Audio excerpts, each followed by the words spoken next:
Hi, my name is Alec. Hi, I'm Urbano. We're both students from Fullstack Academy and we're presenting our capstone project called Ransomwar. Here what we're doing is we have two malware samples, Teslacrypt and Vipasana. We're just seeing how they interact with each other on a Windows 7 VM and potentially see if they clash with each other at all. Maybe one malware sample will cause another to not fully infect our machine properly. But before we get into any malware analysis, I'll have Urbano here just briefly explain how we should set up our environment before we start doing malware analysis. Thank you, Alec. So here on the screen, we have our two VMs. The one on the right is our victim VM, which would be our Windows 7. And the one on the left is our malware analysis VM, which would be the Remnux. For the first step, we want to change our network settings within the virtual box to an internal network with the same network name for both virtual machines. This will allow our machines to connect with one another and not allow them to connect to our host machine and its network.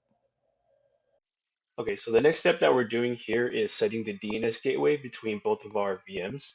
So on the left side here, we're typing ipconfig on our Remnux VM to get the IP address. We get 10.10.10.2, and we'll do the same thing on our Windows 7 VM, getting 10.10.10.3.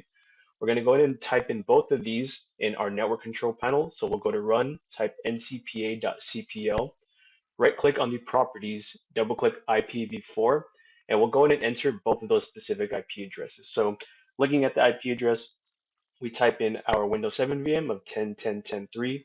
Same thing with the subnet mask. We have 255.255.255.0, and then we'll go ahead and set the default gateway at 10.10.10.2, along with the following DNS server address at 10.10.2 as well. We'll go ahead and click OK to save that. And then just to double check and make sure we did that properly, we'll open ipconfig on our Windows 7 VM just to make sure that we did that correctly.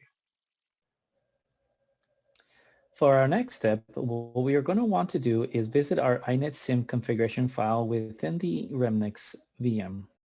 Here, what we can do is type in sudo /etc inetsim and then inetsim.conf, which is the file name. Once we are here, we can type in :set number. This will allow us to be able to find information a little bit quicker. Once we are here, we're going to type in / and then service find address. Once we're in this information, what we can do is change the IP address to 10.10.10.2 and uncomment that line to allow it to be worked within the file. Once we complete that, what we're going to want to do is do the same thing for DNS default IP. And once that is completed, to save our work, we can type in :WQ. So the step here that Urbano mentions is really important because we need our malware samples to run properly. Because we're on an internal network, we're not exactly connected to the internet. So editing that INetSim configuration page is going to allow us to have some sort of simulated internet connection for the malware to run properly. For our final few steps, what Alec and I decided to do was create a batch file to allow us to run both malware samples at roughly the same time. What we also did was download a few files with several extensions like JPEG, DOC, PNG, and PowerPoint. The reason for these files is to allow us to see the malware activity and compare how and when they decide to infect these files. Once we did that, our last step before malware analysis was to turn off Windows Defender and Firewall. To do this, we went to the control panel and within the search bar, we searched Windows Defender and Firewall and turn off all the settings. And once that was done, we were ready to run our malware analysis tools within Remnux and allow the malware to run within our Windows VM. Okay, so now that we have our environment all set up, everything nice and isolated, we're going to go ahead and start INetSim and Wireshark in our Remnix VM so we can do our analysis. Okay, so let's go ahead and run our batch file now. Again, having both Teslacrypt and Vipasana run at roughly the same time. Again, we're just trying to see whether or not the process of the two will somehow clash. Maybe Teslacrypt will stop Vipasana from infecting our machine, but we'll see. So it looks like right away we know that the Teslacrypt deleted itself off of the desktop. Some of the files on the desktop are being altered as well. When we look at the desktop background, it actually changed here along with an unclosable splash window appearing on the screen. They both have similar information about how we should get a decryption key to get our files back. If we hit show files on the bottom left here, we can actually see what files in our system have been encrypted. We'll go in and compare that to the downloads folder as well, where we had those initial files before the infection process. Looking at it, we can see now they all have this ECC extension, so no longer having JPEG, doc, PowerPoint, etc. So actually here, I'm going to have Urbano move forward and kind of explain what else is happening on our screen as well. With regards to our Vipasana executable file on our desktop, it seems to have been left alone by the Teslacrypt malware. When we take a closer look at the download folder, all the encrypted files that were infected by the Teslacrypt malware were left alone by Vipasana. But it seems that Vipasana has encrypted a different type of file, a CBF file, and with the encryption you can see that there is a Java email that appears in that name. When we take a look at the desktop seems to have changed and the Java email appears once again, showing that Vipasana has run its course and has encrypted other types of files that Teslacrypt did not encrypt. Now, what we plan to do is take a look at the data within our logs and the Wireshark to see what happens in the background between these two malwares and the VM. Okay, so let's go ahead and open our Windows Event Viewer now, and we'll check our system logs just to see any indicators of compromise that Teslacrypt ran properly. We'll go ahead and use the Find button here and search it up. So the first event we see here is Teslacrypt running. We have that SHA-256 hash at the bottom. The next event, we see that it deletes itself off of the desktop. We saw this earlier initially when we ran that first infection of Teslacrypt or the batch file.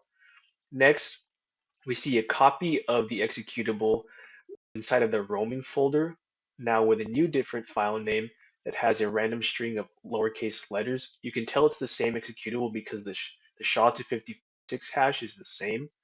And then the next thing we can do is actually search up that new file name. And when we do that, we see that VSS admin is actually opening and there's deleting the shadow copies on our system. So now we're able to restore back to our initial state. So pretty obvious here that there's some clear indicators that Teslacrypt is actually running properly. What we can do next now is check to see in the same system logs that Vipasana is doing the same thing, running properly as well. Now, just like what we did with the Teslacrypt file, we are going to do the same search for the Vipasana executable file within our sysmin logs. By taking a look at the timestamp within our first find, we can see that Vipasana is running even after Teslacrypt has begun, which demonstrate no interference between both malwares. In our next find, we can see that a copy of Vipasana is being created within the temp folder. The following find indicates that a batch file was being created in the temp folder as well. Interesting, huh? We will now search for that specific batch file and see what data we can find about it. Once we do look at the search and we locate it, we can see that a chcp1251 command is being run by Vipasana.